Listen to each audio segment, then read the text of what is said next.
So my name's Rick Smythe, and I'm the director of the Ron Blue Center at Anderson University. It was founded back in 2019.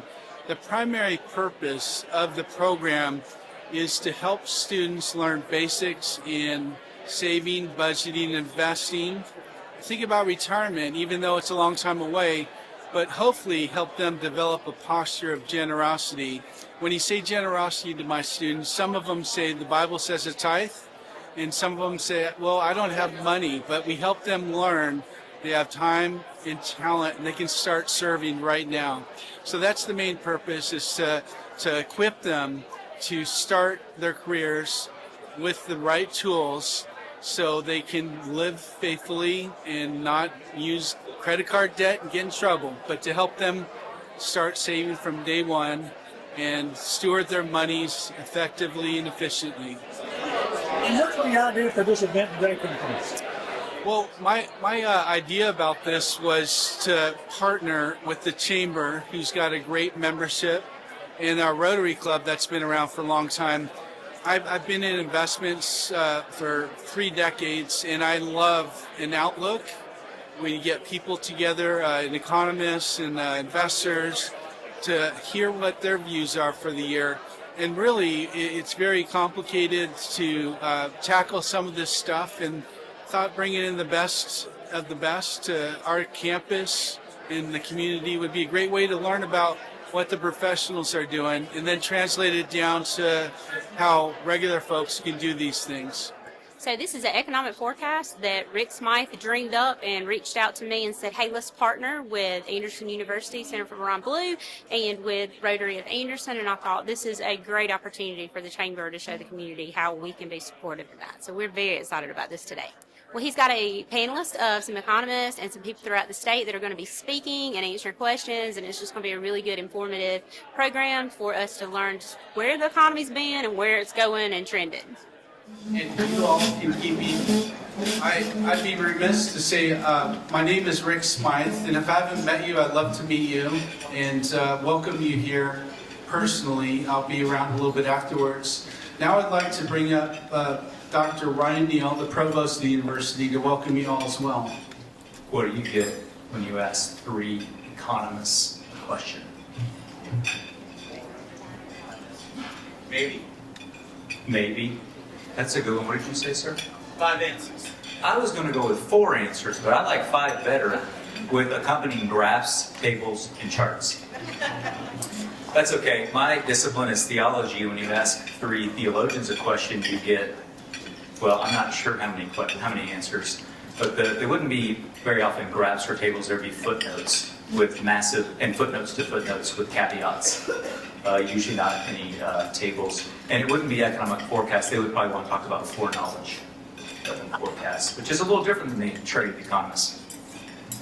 On behalf of the university, thank you for, I want to thank Rick, who I will call the Energizer Bunny, who sort of never stops and is always active trying to do things and advance the organizations that he's a part of, as the members of Rotary will certainly know, and he's led the effort here most recently in the Ron Blue Center. And I really appreciate Rick for the work that he's done to invite our honored guests today, that's you all, and really glad that you've, Rick, chosen us to be the host here today, and really grateful for that.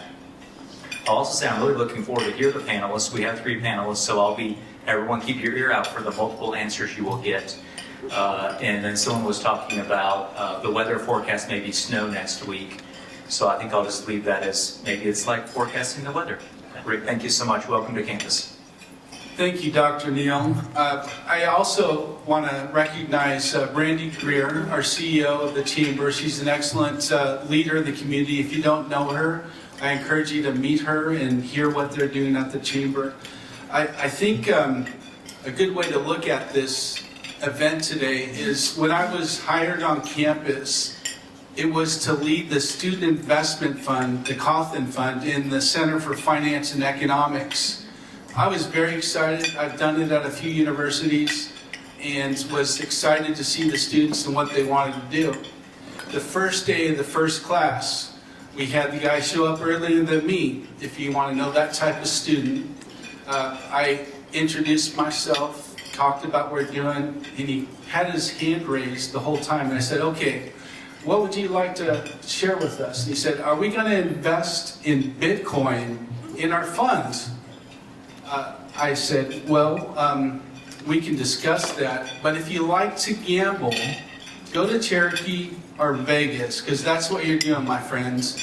And along those lines, I just want to highlight the Rotary Club is having a casino night on the 24th. We welcome you all to come. Dr. Neal, have grace, don't fire me. I'm not enabling students to gamble. I'm just sharing. We're raising money, over $50,000 last year for the Rotary Club for 12 nonprofits in town. We're hoping to get even more this year. We've done it for 4 years, and we welcome you all out to come and join us. It's fun. We have real dealers. It's fake money, kids, and we have music and beverages, and I'll leave it at that. And then just would enjoy your participation. It's a great event for our community. Well, now I'd like to begin the program, and the way that we're going to approach this is from a top down. That just means we're going to look on the global macro outlook, what the economics are around the world or globally, what the influences are in the economy, and then we're going to measure down to the domestic side. And we've invited Dr. William Hawk here from University of Southern California. Oh, sorry. That was a joke, you guys. University of South Carolina. I just made that joke because Bill and I lived and worked in the same area. When he was doing his doctoral studies at Stanford, and he would ride his bike, the venture capitalists and the Stanford nerds, no offense, Bill, would ride their bikes through La Honda, Portola Valley, all through Woodside. While I was running, he was a little bit faster. I was training for marathons, but we probably crossed paths without even knowing it. He's well known for his positions and views and research in tariffs, and we all know about tariffs recently, about economic trade, and I'm very pleased to welcome him up. Thank you very much for coming, Bill. Appreciate it. All right. Well, first of all, thank you very much for having me here. Really appreciate this effort that Rick has put together, and first time up here in Anderson at the campus. It's really a lovely campus, so very, very thankful that you're all here, and thank you very much for the invitation. So I was asked to start by talking about a sort of high-level view of what the economy is going to look like at a macro level in the coming year. So I guess, to start off with my first two answers for Dr. Neal, I think that the economy looks like it might be pretty good for the coming year, unless it isn't. So there's my forecast. But my more serious answer is that I think you can make a good case for optimism, but also a decent case for pessimism as well. And I'll try to get into that. But I think that the big theory is that a lot of the U.S. economy's fundamentals are pretty sound. And we're going through a big investment boom right now that's driven by artificial intelligence. There's a lot of areas of the economy that are experiencing growth. But at the same time, there is also a lot of uncertainty, which means that while the economy is doing pretty well, we're starting to see some headwinds, and there's a number of things that we need to be watchful for. I think, because a lot of the people here today are in the finance industry, I'll kind of focus on three major themes, which is the outlook for economic growth, the outlook for inflation, and the outlook for interest rates, which are probably the areas that I think probably most of you are the most concerned about. So let's just start off by talking about global economic growth, both in the U.S. but also abroad as well. Now, I think if you were to take a consensus economic forecast for the coming year, we're seeing most people predicting steady growth for the upcoming year, but maybe at a somewhat slower pace than we have been for the last few years. So if you were to look at real GDP forecasts for the U.S. in the upcoming year, we're looking at something between like about 1.5% to 2%, which isn't gangbusters, but at the same time isn't also recession territory, which is something we were worried about maybe even just a few months back. So not doing quite as well as we were in the sort of boom period right after the pandemic, but also not worried imminently, at least, about recession. Now, a few things that we have kind of going for the U.S. One is, again, all of this investment in artificial intelligence and sort of the associated infrastructure that's built out with it, with data centers and greater computer processing power, networking, all of the sort of affiliated things that go along with that. I think sort of on the policy end too, right now the U.S. has a very expansionary fiscal policy. We're not running quite the deficits that we were, say, 2020, 2021, 2022, but we're still something like 5-6% of GDP right now, which may not be great for the economy in the long run. I'll come back to that later, but does probably boost economic activity in the short run. So that would hold off a recession. Also, we're probably, and I started writing these notes over the weekend before the most recent news about the Federal Reserve, but we also are probably looking at somewhat looser monetary policy over the course of the next year, and that will also, tend to stimulate the economy. I think the biggest concerns for economic growth on a macro level have to do with policy uncertainty. Now, as Rick was mentioning, international trade and tariffs are kind of my particular area of specialty, and I think there's still going to be a lot of uncertainty in that area for the coming year. We don't know yet what the Supreme Court is going to decide on the IEEPA tariffs. We don't know if they're struck down, if there are any workarounds that the White House might try to come up with. And we don't know. So far, there was a lot of concern last year about, okay, we're imposing a lot of tariffs. This is disruptive to supply chains. We have seen that. But I think a big part of the worry was also will we see a lot of retaliation. We did from China, but really not too much from any other countries. If they're in place for a longer and longer period of time, maybe some of that picks up. That's a big area of uncertainty we don't know. But I think it will sort of the disruption on supply chains is probably going to continue to be a little bit of a drag on economic growth from trade policy uncertainty. That's going to continue to be a drag on economic growth, I think, for the coming year. Manufacturing has not been doing well. I mean, this was sort of the stated intent of a lot of the tariffs that were imposed. We haven't seen, manufacturing employment specifically has not picked up. In fact, it's been falling for most of the last year. Part of it's automation, but part of it also might be just due to supply chain issues. Labor shortages might also impinge on growth in some areas.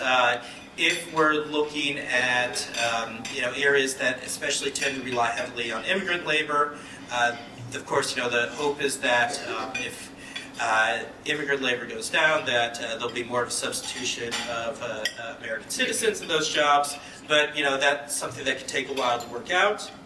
And I think really one of the big concerns that's certainly not a concern just for this year, but for a long time now, has been with long-term fiscal sustainability and the U.S. budget deficit and debt.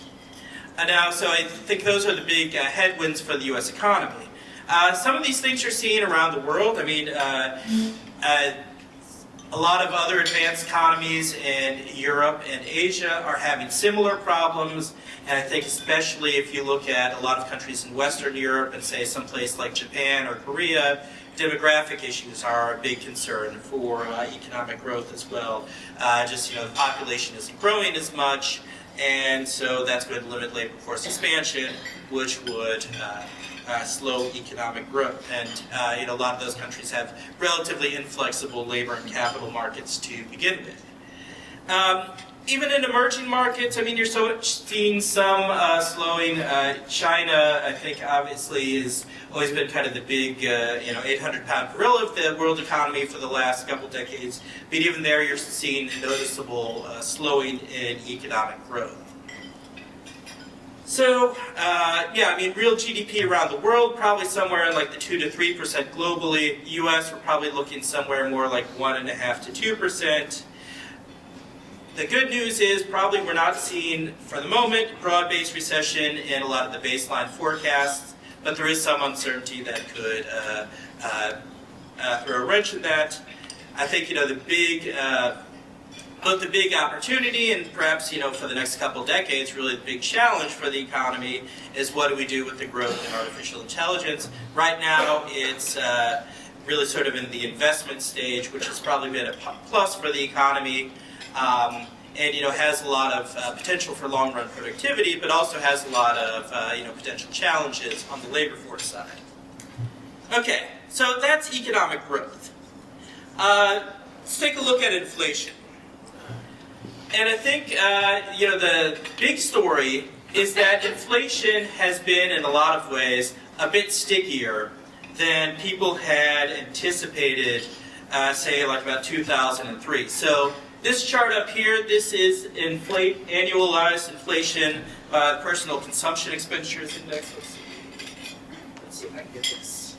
Okay, so you see, tiny bit of even deflation during the pandemic back in 2020, but you see the big spike of inflation that takes place as we come out of the pandemic. We've got a 2-3 years kind of in the 5 to 6% range. Starting in 2023, it came down, and I think, kind of by the end of 2023, there were some people who were getting, pretty optimistic that actually we tamed it. What we're seeing since then is, well, inflation's been kind of sticky around the 3% range.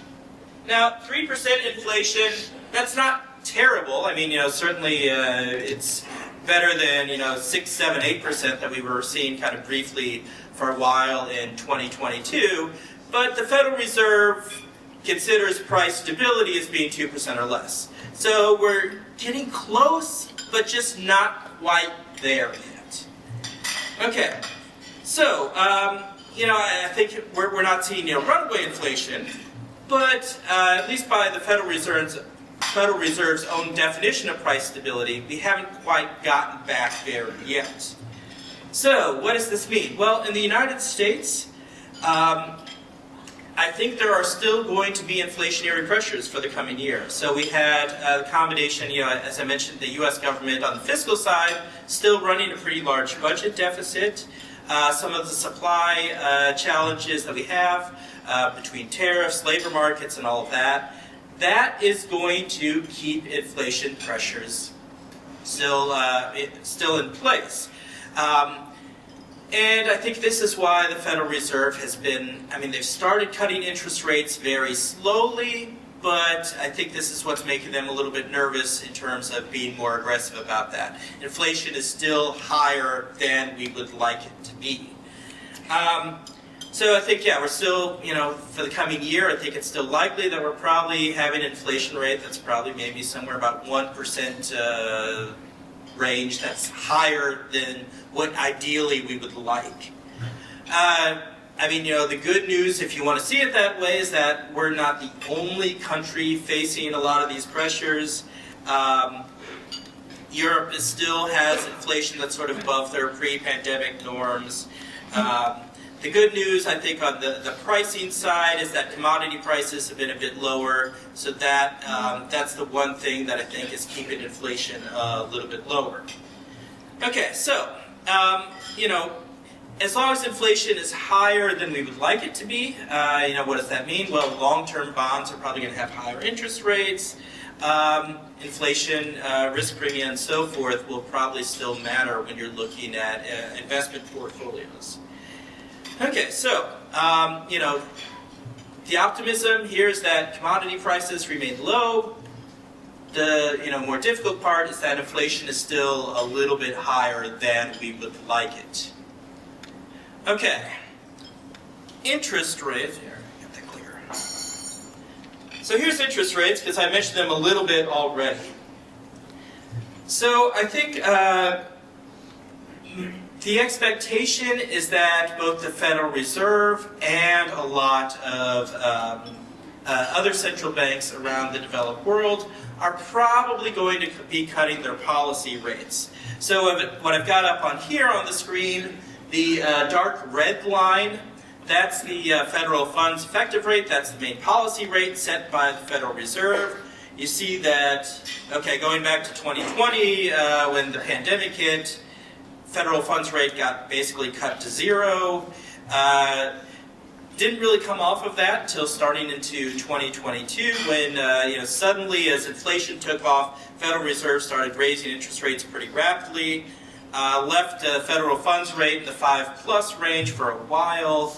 Kind of towards the end of 2024, cut it, and again, you're starting to see sort of slight easing on the federal funds rate.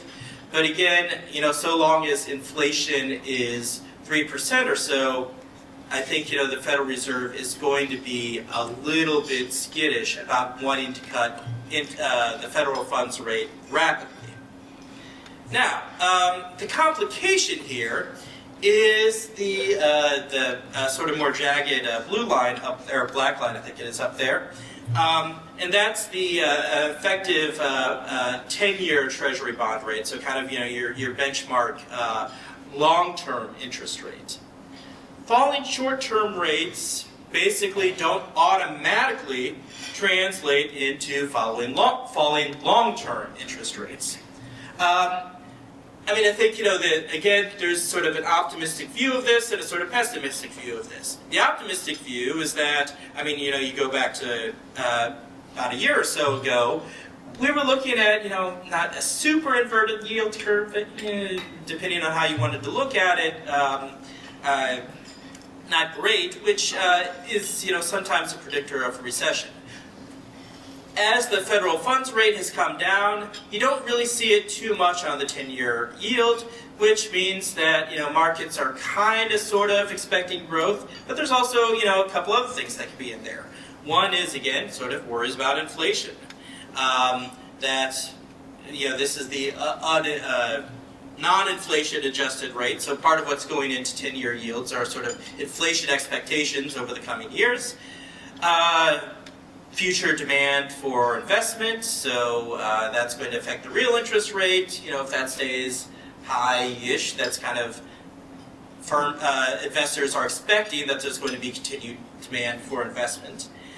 But I think the thing that we need to be a little bit worried about, and I think we're going to get asked about some potential black swan events coming up here, is that are there going to be continued concerns both about fiscal sustainability and, perhaps especially what we're seeing now, maybe on the monetary side as well? So that's part of, I think, one of the potential concerns, that if long-term interest rates aren't coming down while the Fed funds rate is coming down, maybe it's that, investors are putting more and more risk premium in there as well.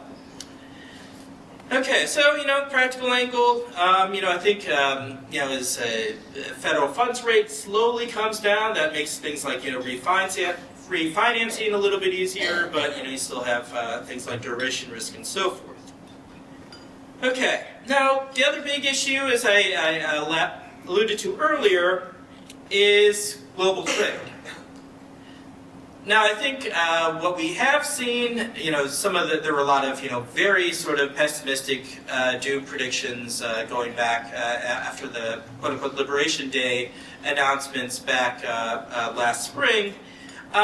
We haven't seen, the worst case scenarios come to pass, but I think there is still a very noticeable fragmenting of what we've kind of typically seen for the last few decades in global trade. I think that there's a lot of kind of re-examining of global supply chains in sort of a higher tariff world. the way we typically have thought of tariffs, at least when we're teaching them initially at an undergraduate level, is okay. Well, tariffs are kind of bad for domestic consumers, but they're good for domestic producers, and that's kind of sort of true. But I think the big thing that we need to keep in mind in a more globalized economy is that a lot of the consumers of imports are also domestic firms importing intermediate goods that they're using to make other stuff. If they become more expensive, well, that hurts domestic producers as well. And now I think in the U.S., roughly about 50% of all imports are intermediate goods that are used in the production of other goods. So it hurts not just domestic consumers, but it also hurts some domestic producers as well. So, this is where we're seeing sort of fragmenting of global supply chains that were built up over a few decades. You're starting to see other countries around the world looking into more sort of regional arrangements and bilateral agreements rather than sort of the WTO sort of global liberalized world order that we had seen starting, going back to the 80s and 90s. Services trade is continuing to expand, especially as communication technology and AI and all of that takes off. All of that's very good for services trade, but regulatory issues are always a big dampener on that.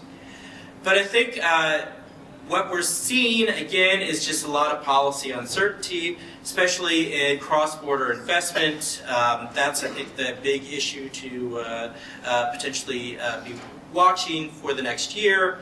And then just in terms of firms that operate multinationally, I think it's something that they're going to have to prepare for a sort of more multipolar, if you like, trading system rather than more WTO-centered international trading system. So, I think, again, there's a lot of fundamentally good things in the U.S. economy. Investment has been strong. The stock market has been doing well, which again is a good sign for the investment sector of the economy. And there's a lot of other, fundamentally good things that we're seeing, but there is a lot of policy uncertainty, and the longer that uncertainty is in place, I think the more headwinds you start seeing for the economy. Good news is I don't see a recession imminently on the horizon, but probably somewhat slower growth than we had the last few years. So, growth slower but ongoing. I think inflation, for the time being, I think we're still seeing something in the 3% range, but I think there's the potential that it could go up again if we're not careful with policy. And, what that means, the short-term interest rates, I think, will probably be coming down over the course of the next year. There's still a lot of uncertainty for what that means for longer-term interest rates. So I think at a high level, that's where we're looking at the global macroeconomy for the coming year. A lot of good things to see, but there are also some policy-related issues that are creating uncertainty. So that translates into broader uncertainty for the economy as a whole. But I think we're in pretty good shape, just some areas to watch. We're going to move into here the landscape from the largest institutional portfolio manager in state at the South Carolina Pension, Brian Moore. And I want to recognize and acknowledge that he brought his CEO, Michael Hitchcock, as well as one other board member. I was impressed, but she was a former faculty up at Clemson. That is Holly Ulbrich. We welcome you guys both here. Thank you for coming and making the hall. And at this point, I'd like to bring up Brian and hear what's going on in the institutional world. Thank you for having me today. Just before I start off, I wanted to just ask by show of hands, how many of you know have a family member or that's a teacher, firefighter, police officer, state employee, municipal employee? Any show of hands? Lots of hands. So what's interesting, the presentation, sorry. What's really interesting about the pension plan that we oversee, which is currently $54 billion, is we serve 700,000 South Carolinians across the state. So any one of you, this plan touches many folks in our lives, and which is a really big honor for us as we think about, we want to serve the people that spend their career serving their communities. So that's really important. For us, we want to ensure that they have a comfortable retirement that's very steady, disciplined, regardless of what happens in the market, because we don't get to brush off we had a bad year in the market, sorry, you don't get your retirement check. So we're very focused on making sure we have a very durable portfolio. So today I'm going to talk through how we build a long-term investor like us, we build a portfolio that's durable through many different environments, and get straight through the headlines that you heard from Bill. There's lots of uncertainty that's always baked into the market, so I'm going to talk through how we think about that. So first off, just starting off with who we serve and how we think about the world. Again, we're not managing money for institutions or anonymous investors. We're managing real people with real families in our community, and that's very important to us, and that's centered to the core of our mission. It also shapes how we think as investors. Unlike individual investors where we can buy and sell at the ease of a button on our phone, as a $54 billion pension plan, we have to have that long-term mindset, that 30-plus year mindset. And we're really trying to avoid chasing trends and reacting to every headline, because that just whipsaws. And I'm going to have some charts here in a little bit later that are going to talk through, if you're waiting for the perfect environment, you may never choose to invest a dollar. And then lastly, just thinking about, we focus really on resilience, liquidity, and compounding over long horizons. And that's really our discipline and how we want to manage this portfolio. So quickly, this is just a little bit of some background here. Over the last decade of the pension, we're $54 billion today. This is a little bit dated of a chart, but our plan size has doubled. For the longest time in my career, the portfolio has kind of ranged between 25, 35 billion. You can see that in the left part of the chart on the right.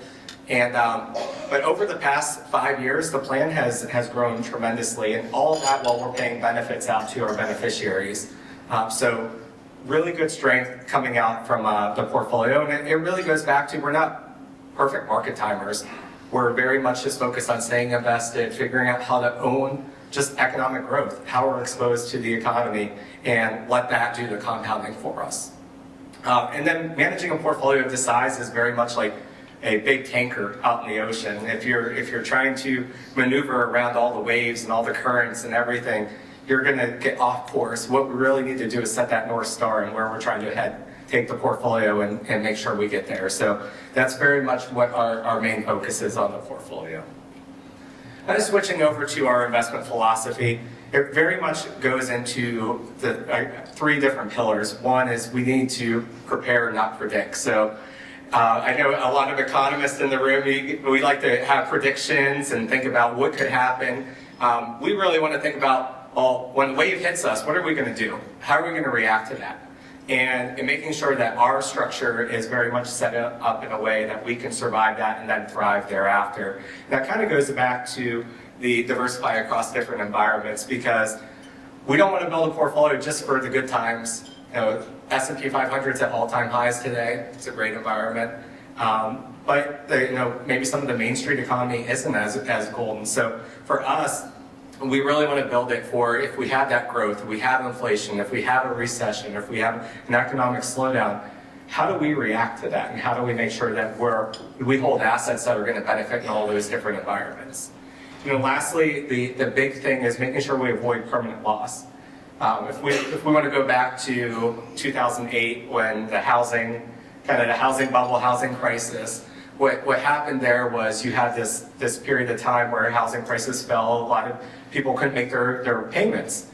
And that's permanent capital loss. They lose that house. Whereas if you can continue to make your payments and continue to hold that asset, real estate is now, again, kind of go back maybe 2 or 3 years, that was at all-time highs. It's since corrected a little bit, but you think about that growth and that there. So you want to make sure that you're not having any ability where you could be kind of pulled out of being an investor.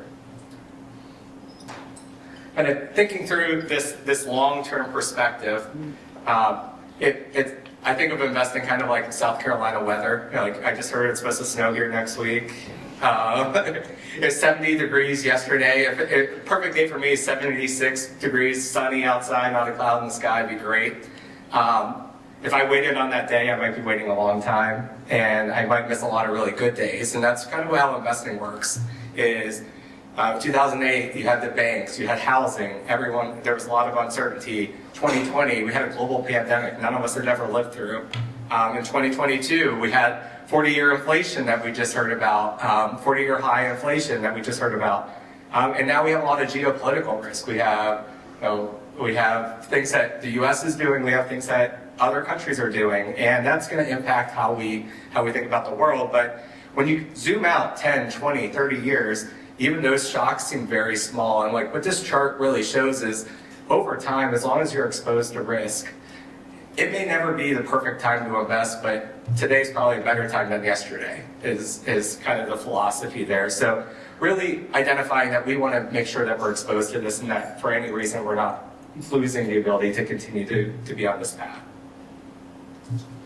So thinking about diversification though, so we always hear a lot about stocks, we hear about the S&P 500, we hear about what's happening in interest rates, the 10-year treasury. We also invest across different assets as well. Like different assets behave differently in different environments. So like real estate and infrastructure, those react more to inflation. And then you have things like private credit where you're providing businesses, smaller businesses, loans so they can go out and build a new plant. So really for us, it's how do we diversify across all these different risk factors and make sure we're building a portfolio that can survive any number of storms. So if we think about the light blue area here, that's just exposed to a 70-30 stock bond portfolio. So MSCI ACWI, which is about 7,600 different securities. It's 99% of the investable global stock market. And then the Barclays US Ag is exposed to all investment grade kind of universe.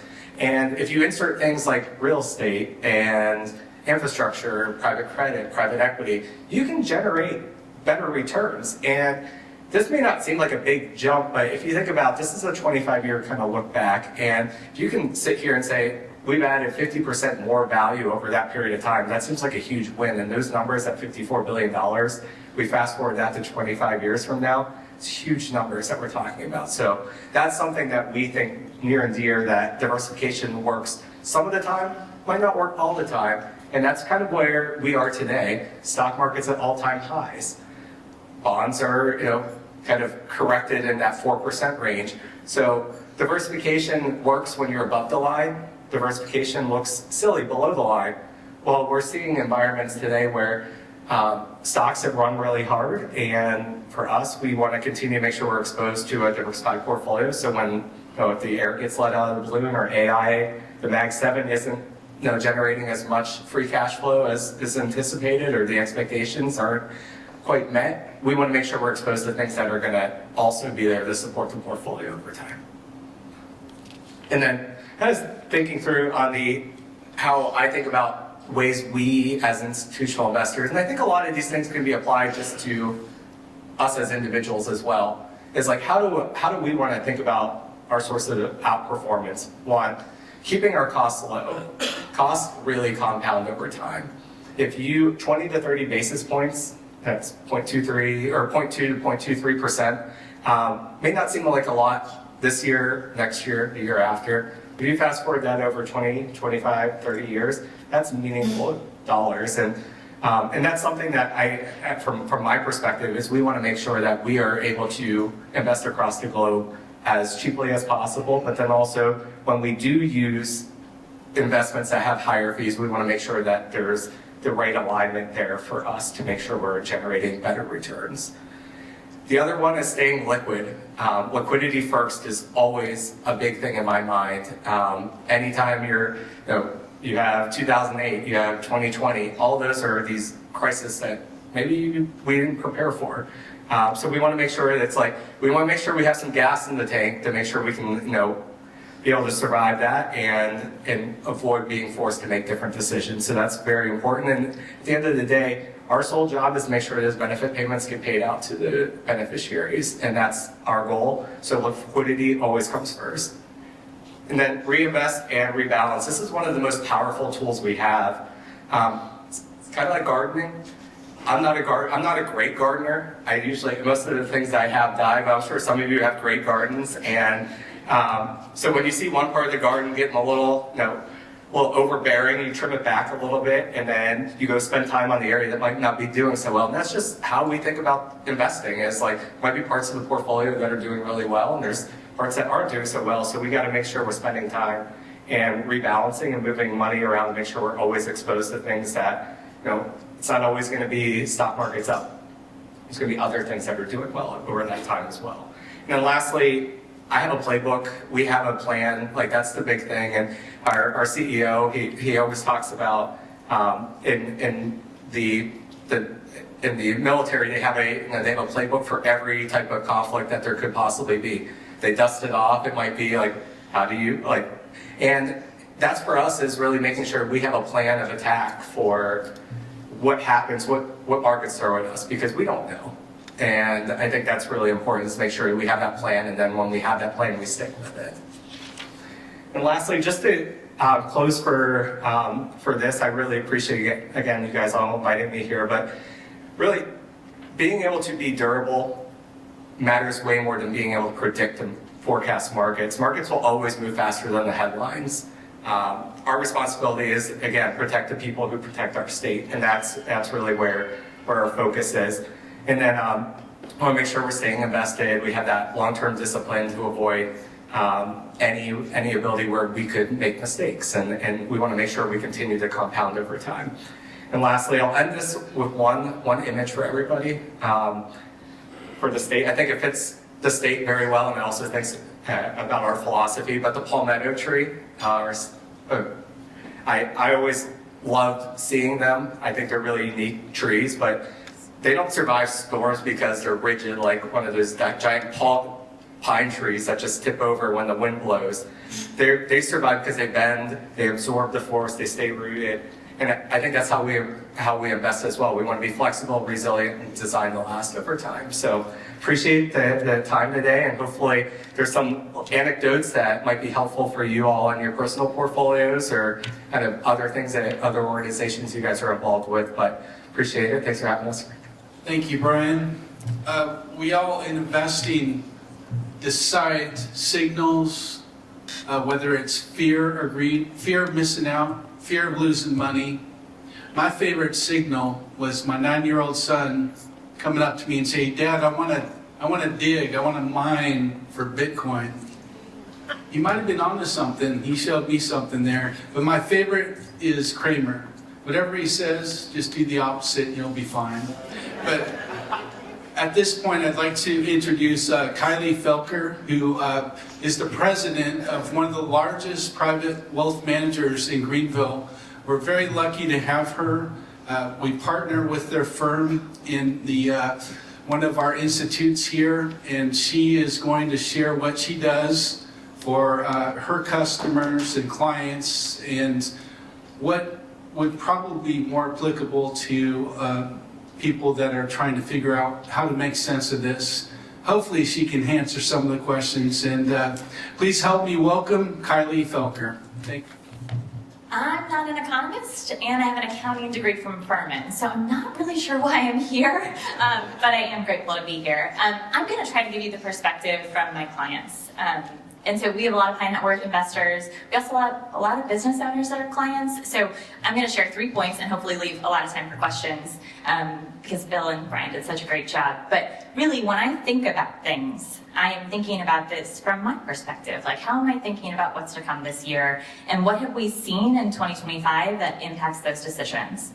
And so these are really different from my predecessors. But I think this year really pointed out the disparity in socioeconomics. I think you can see it across every level. I think you can see it with inflation. I think you can see it everywhere. But for me, this is best illustrated when you think about the baby boomers.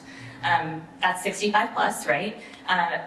If you were a baby boomer that started 2022 with assets, let's just call it $1 million, you have seen massive transformation in your portfolio. Just in the last 3 years, 23, 24, 17% returns on average in the S&P. So let's just do 2 million because the math's easier in my head. If you have $2 million, those 3 years, you now have 3.5. That's crazy. So if you were planning to live off of $2 million and now you have $3.5 million, your lifestyle has dramatically changed. You're probably spending more lavishly. You're definitely not worried about inflation at the grocery store. And so I think what's fun about that, if you're one of those people, is you're living a great life and not worried. On the other side of it, you have the bottom half of the K, right, that is worried about prices at the grocery store. You have those people that are staying in the workforce. I got a stat. Again, all stats are relative because you never know where the data came from, but mine says that right now, 65 plus, that's 57% of the workforce. So those probably aren't the people who had a whole bunch of money in the banks after the pandemic. Those are probably the people that are struggling. And so I think when you really think about that K-shaped economy, for us, that's where you can narrow it down right there, right? I think the fun part of that K-shaped economy is what our clients are experiencing. One more stat I'll throw out at you, the bull market, right? Since October of 2022, over 100% returns. And that's crazy. We've never had that before. I don't know if we'll have that again. But as I think about 2026, I think that's why investors are cautiously optimistic. At least our investors are. I think they're seeing the last couple of years, and maybe they have outsized expectations as a result of that. That's a concern that keeps me up at night, right? Outsized expectations. But I think in general, people are excited about what's to come. You also hear some really crazy stats, and again, this is just a statistic, but the first 5 days of the market were positive. It could mean that we're gonna have another great year. Actually, since 1950, 85% of the time, if those first 5 days are positive, we're gonna have more than double-digit return. I think it's like 14.83. But that's really exciting. If you're in the stock market right now, you're excited about that. And so I think my clients are excited about that, hopefully. That being said, I think they're also looking at the companies in the S&P, right? I think the Mag 7 gets a lot of attention. That's just 7 companies. But realistically, about 300 or so companies had positive years last year, which is good news. It also means that a lot of those companies saw increases in their profit margins, and their profit margins are at record highs. So even with the tariffs, which we were worried would impact a lot of companies were able to be nimble and navigate those. That should bode well for 2026. Should, especially as you look at some of the companies who maybe didn't win, weren't part of the Mag 7, right? They saw growth, their returns were positive, they maybe even were in line with expectations, but their stock market value or their shareholder value didn't see those same increases. So we're excited to see what happens with those companies. I'll give you an example, and to be fair, I'm just picking one out of 500, right? But you look at a company like Salesforce. Most people know Salesforce. Salesforce had a terrible year in the market.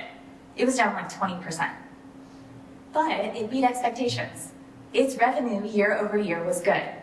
But the general consumer didn't think that Salesforce kept up with AI. I don't know if that's true or not, we'll see. But Salesforce lost in 2025. Their financials, their fundamentals, say maybe they shouldn't have. So we'll see what happens in 2026. So I think when I say cautiously optimistic, that's what I'm talking about. One very specific example. Okay, the third and final thing I'll say, which I think impacts all of us, is AI, right? I'd be silly not to talk about it. We have been watching it and mostly bewildered, I think we all are, but I think as we think about 2026, we're moving past that early adopters phase, and we are under the assumption that AI is here to stay, and so now we're talking about aggregation, we're talking about integration, and we're talking about how everybody will endorse and incorporate. And so we really think AI will impact a couple of things, right? You've got people that own the data, you've got the people that are now the beneficiaries, the people that are building the servers, all of those folks. But we also have what I think Brian and Bill were alluding to, the impact on hiring. And I think as a small business owner especially, our clients are feeling this, but I would tweak it just slightly. It's not just AI that's impacting jobs, it's also equipment, right? If you were somebody who maybe thought about President Trump's depreciation expense, you might have bought a big piece of equipment in 2025 that could have replaced jobs. So you've got more equipment spend replacing jobs, you've got AI replacing jobs, and then you've got that baby boomer workforce that's still there. And so I think as we think about hiring and we think about the impact in 2025, we're thinking about those 3 components, and we'll see what happens. Okay, I want to leave time for questions, so I'm gonna end there. Okay. Kylie mentioned AI, all have mentioned AI. Are there any things that concern you about the valuations and the impacts, if there is a pullback in the cascading impact on the rest of the market, ultimately on consumer behavior, consumer outlook, and spending. And I'll just leave it at that. You guys can go any direction you want. Okay, start. Let's see. That work? Yeah, excellent, great. I think with any new technology, AI, there's going to be a lot of initial investment. There's going to be a lot of initial hype. There's going to be a lot of really bad ideas that come out of it. And, to take an analogy that I think most of us can remember is that, during the initial phases of the dot-com boom, there was, everything.com. I mean, we have... Socks.com. Socks.com. Everybody likes to pick on pets.com for some reason as the dot-com that, was really splashy and then went completely bust. And so I think there's going to be a lot of really bad ideas, but does that mean that the whole dot-com boom was nothing but hype? I don't think so. I mean, you look at the companies that were successful out of that, and they have fundamentally transformed the economy. So, I think with AI, there's going to be a lot of investment in ideas that probably don't go anywhere and that, 10, 15 years that we'll probably be laughing at, be punchline of a joke. Don't know yet what those are. But I think once you kind of get through that initial excitement, I think there are going to be a few ideas, technologies, companies that really kind of survive through it and, really kind of change the way that we do work. I mean, the one I always joke about is why you should never trust any of my predictions. Back when I was a college student and Amazon.com was a new thing, I thought, why would anybody buy books off the internet? It's just that, okay, maybe they got a bit of a first mover advantage, but there's this guy in his garage in Washington selling books, which it got a little bit bigger than that, but not much bigger than that at the time. And I thought, as soon as like Barnes and Nobles and Borders. I can't even remember the name of the store anymore. As soon as they decide to open their own website, Amazon's done. That didn't turn out. We don't know exactly how how all of it's going to pan out, but I think there is probably it's got long-term legs. Thank you. I'll just add one thing. I think as we think about AI, one of the things that we'd be remiss not to talk about is the fact that OpenAI is still a private company, and a lot of people are putting a lot of faith into this company that we have very little transparency into. So I think in October of 25, it was valued at $500 billion, which overtook SpaceX, which is like $456 billion. But there's two private companies that are really dominating headlines and dominating people's decisions that we really don't have any transparency into. Great.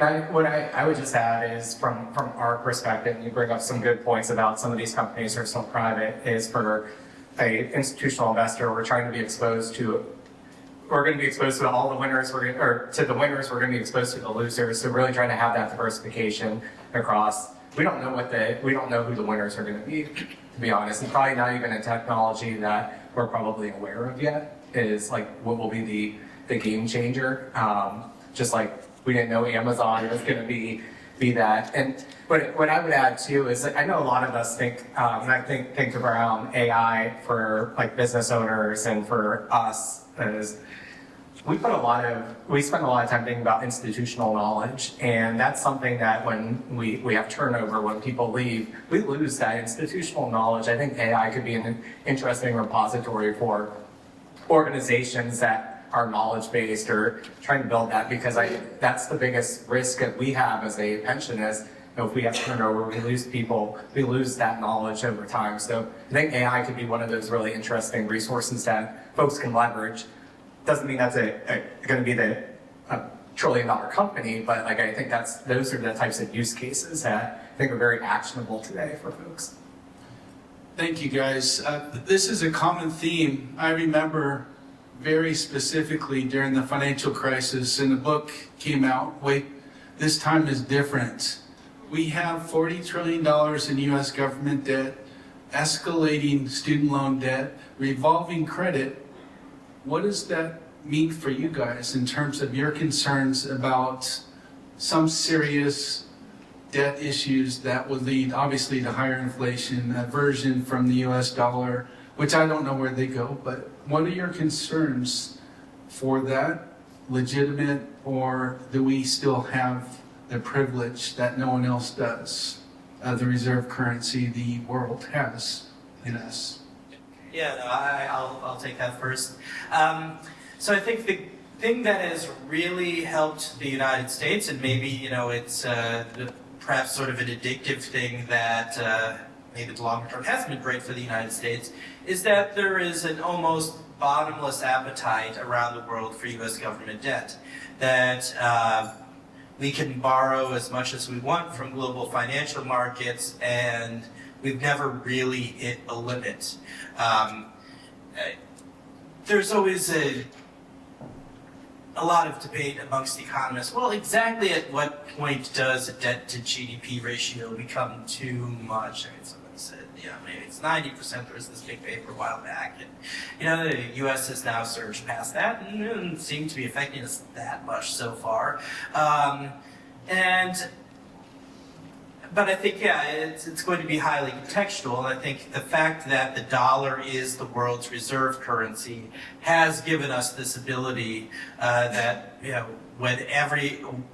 if there's no place else to put your money, you can always buy U.S. government bonds. And that has helped the U.S. government finance this debt.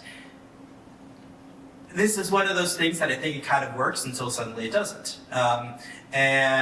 We don't... The big uncertainty is we really don't know what that point is, but we'll know it when we hit it, because you'll definitely see some big turmoil in the markets if, say, the Treasury has, say, a failed bond auction. That would throw a lot of turmoil into financial markets. I wish I had a great answer. If I had a great answer, I could probably make a whole lot of money on my own. But it's the longer. I would say two things. One is that the more debt there is, the greater the risk that at some point investors say enough. But then also, I think with some of the geopolitical uncertainty, if the U.S. is no longer the center of the world economy, maybe it starts hurting the global investors' appetite for U.S. dollar-denominated assets. So one of those two things could hit, and I wish I knew exactly when that was, but that's the thing you got to watch for. Well, the exorbitant privilege we have, what alternative is there to a flight to quality if it's not the United States? Where do people go? And these questions, we saw it in 2008. They come to the U.S. dollar, a failed auction, the government buys it. So there's answers to some, and I'm not playing devil's advocate here, but what is the alternative if it's not the U.S. dollar? I think that's the reason it's gone on so long, is that there isn't a good alternative. But, I guess quality is a relative thing. If so far the U.S. Government debt is seen as relatively high quality, that even if there's moderate inflation, the U.S. government pays its bills, and in extremis, probably can monetize its debt a little bit, and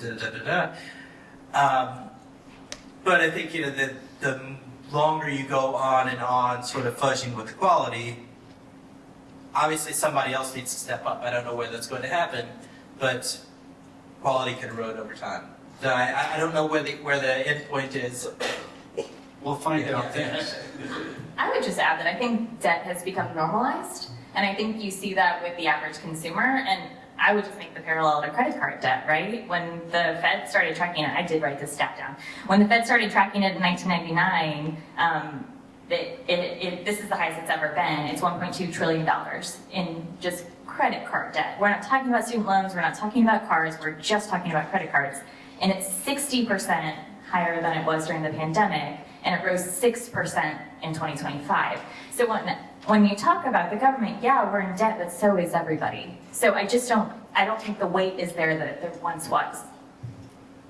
Yeah, and the only thing I'll add is there's demographics that are impacting this as well. We saw it in Japan. Japan's one of those economies that actually had the much higher debt to GDP piece, and it was always seen as a safe haven.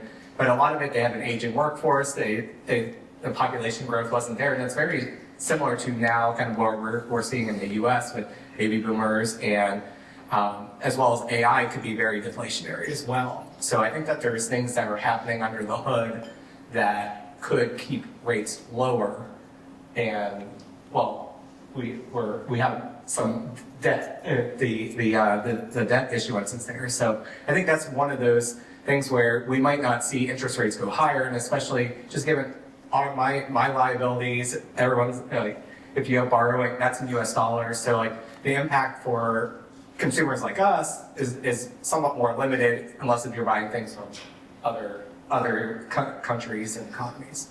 That's great. I'd like to switch gears. Donald Trump, President Trump, has announced mid-year $7 trillion of foreign capital coming into the United States for new plants, new property. Guess what? More employees. Now it's up to 10 trillion. Whether or not it's half of that or all of it, what is your view on the sustained growth in the economy, inflation, and where are we going to get all these employees? Go ahead. I would start by treating those numbers with some skepticism. $10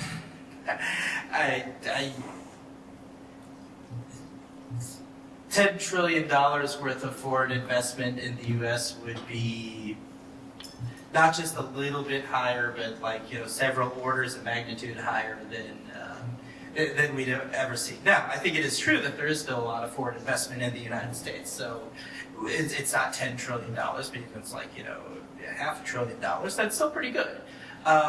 So I think, now, that is, I think, one of the headwinds facing the economy is we have demographic shifts that mean that our population isn't growing as much. Obviously, the sentiment right there at the moment is not in favor of higher immigration to staff that workforce. So I think, there could be labor force constraints in terms of the ability of the economy to grow. Now, of course, that's great if you're somebody who's looking for a job, but then also, what's AI going to do? I think there's a lot of, what you're seeing right now is a lot of relative freezing in the labor market. Unemployment isn't going up that much because it's not like companies are laying off a lot of people, but they're also not hiring a lot of people. So at least, in the short term, you're kind of seeing a lot of companies sort of in wait and see mode. And but yeah, I think one of the longer term challenges for the U.S. is going to be labor force growth. And I'll just add as well, I know there's quite a few business owners here, and you all know how long it takes to go through the permitting process, go through building the plant, hiring the right people.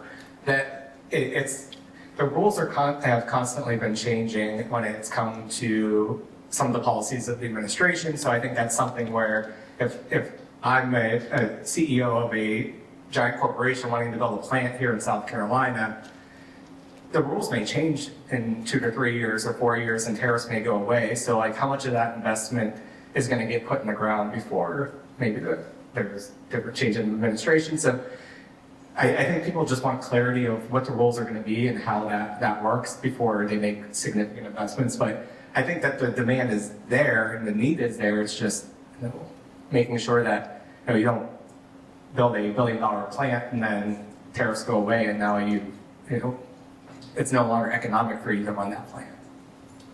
Well, we have a ton of questions, but unfortunately, we don't have time to ask them all. Our guests will be here afterward to speak to a couple of them if you'd like to come up and ask them personally. At this point, I'm going to begin our closing and invite Brandie Greer, our CEO of the Chamber, up to say hello. Well,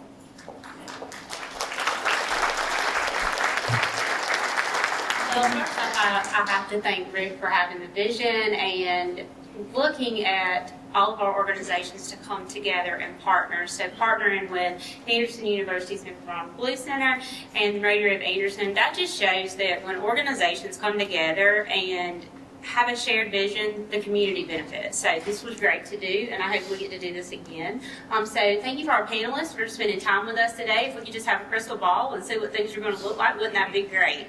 But you probably wouldn't have a job, so and we wouldn't have an event. So a few things coming for the Chamber. We have our legislative breakfast in this room right here on the 26th. So if you are not registered, you might want to do that because those seats fill up really quickly. You can reach out to myself, Carol, Liz, and we'll get you on that. If you are not following us on social media or get our newsletter and have no idea what we have planned and going on, reach out to us, come see us, we'll get you on that. And if you are not a member, call us. We'll come see you and fix that for you. So thank you guys for being here. Thank you for spending time and coming to listen to that. And I think you have a few more things to do. Thank you, Brandie. Thank you, Brandie. Between the three of our institutions, we have almost 350 years of institutional legacy, and it's just a natural partnership between the Chamber, AU, and the Rotary Club. Thank you all for coming. Appreciate you all and look forward to seeing you. Oh, a couple last quick announcements. I forgot. Housekeeping. Rotary meeting for you Rotarians right here next Tuesday, the 20th at 12 o'clock. Second item again, since we are crystal balling, we're gambling, we're Bitcoining, come out to casino night. We would love to have you there. And finally, again, the second annual Stock Market Outlook, January 12th, 2027. We'll see you there. Thanks.